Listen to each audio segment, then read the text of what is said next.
Fala. Depende de quando você quer colocar. Cada grama é 1,60. Eu acho que eu vou comprar 10 gramas dessa bala.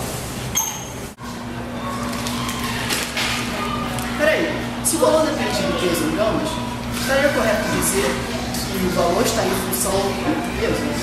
Isso, então 10 gramas é igual a 1,60 vezes 10, que é igual a 16 reais. Tá meio caro, né? Olá, hoje iremos explicar o que é a função na matemática, mas antes vamos usar alguns exemplos de função. Como podemos ver, o total a pagar, y, está em função do número de gramas, x.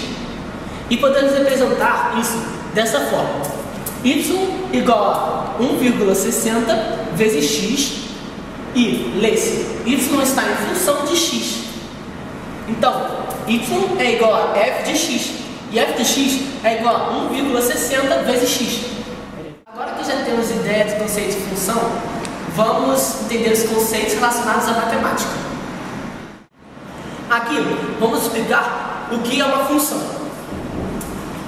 Uma função precisa que A esteja em função de B. E para isso, todos os elementos de A têm que estar ligados a pelo menos um elemento de B.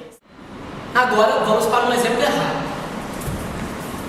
Este exemplo está errado, pois no conjunto C há um elemento que se liga a mais de um elemento do conjunto D. E também há um elemento que não tem ligação nenhuma ao conjunto D. Isso quer dizer que este exemplo não é uma função. Isso quer dizer que está errado. Esse daqui foi um trabalho da aula de matemática da sala 1º PM do ensino médio.